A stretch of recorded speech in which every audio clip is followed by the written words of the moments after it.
Hi there, Sarada here from Your Event Marketing Partner, and I'm back again with some more simple, easy ways to create workshops, seminars and other events for your business.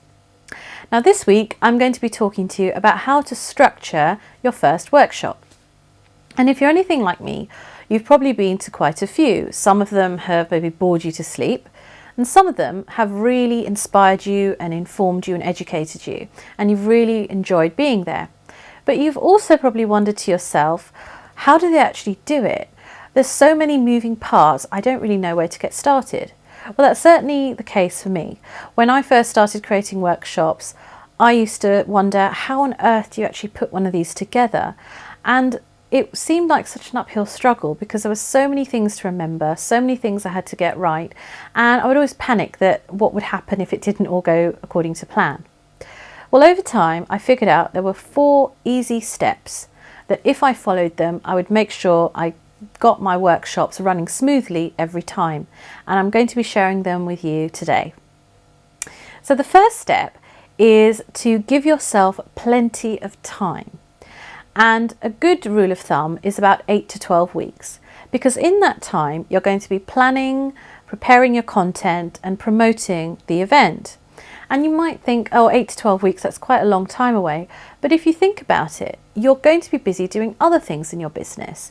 And you may even find during the organising of your workshop, you want to actually recruit some help to help you with all the little nuts and bolts. So 8 to 12 weeks is a good rule of thumb. And you might find as you get better at doing workshops, as you get more comfortable doing them, you can shorten that time, but give yourself plenty of time to start with. The next thing you need to do is you need to actually plan out a timeline for your content. Now I'm going to assume here that you've already decided on your headline and title for your event and your topic that you're going to be covering.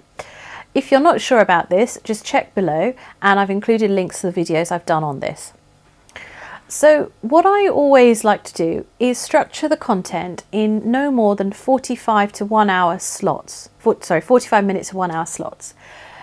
Because that gives enough time for people to take in the information, but it's not overwhelming and overloading them. And after each of those slots, you want to give people a break, about 10-15 minutes. So that could be a comfort break, maybe you're serving teas and coffees, it gives them a chance to talk to other people and to really absorb the information before you carry on. And if you're doing, say, a full day workshop or full day event, then you can structure it so that you have mid-morning breaks, mid-afternoon breaks, and maybe a longer lunch break in the middle. And the best way I've found to actually planning out this timeline, and this is mostly because I'm quite a visual person, is to get sticky notes or post-it notes and write out each of your content, your 1 hour slots or 45-minute slots, write out each of your breaks, and then get those post-it notes and shuffle them around on, say, your desk or a blank piece of paper until you've got the structure that you're comfortable with. This is a really simple, easy way to get your content structured for the day. The next thing you want to do is you want to make sure each of the sessions of content is as interactive as possible.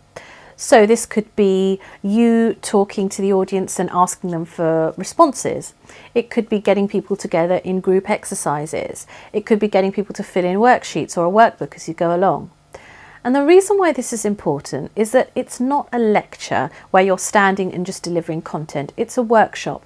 By definition, people are wanting to be more interactive, and also they'll get more out of it. If you are giving people the opportunity to engage and get interactive with the content, they will retain it much more effectively and you will have their attention for longer.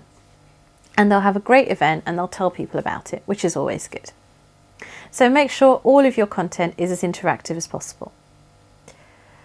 The next thing, the final step, is the fact that you want to make sure you have materials handy for all your participants. So put together, if you like, a workshop pack, which could include an agenda for the day so people know exactly what's going to be happening. It could be the workbook and worksheets that you want people to be filling in. And it could even be the slides. If you're doing a PowerPoint presentation, you might want to print off the slides so people don't have to make notes. However, I just want to give you one word of caution with slides. It's often a better idea to leave things like that to the end of the workshop or the presentation, because you really want people's attention focused on what you're saying and also wanting them to be concentrating on the content rather than reading what's on their sheet.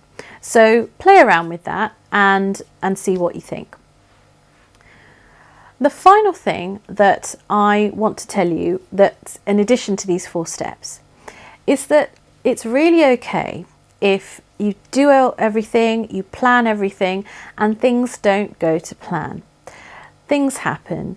Even people who've been doing workshops for many years, who are at the top of their game, are constantly refining and tweaking and adjusting their workshops and their events to make sure they're the best possible event for their communities and their audiences.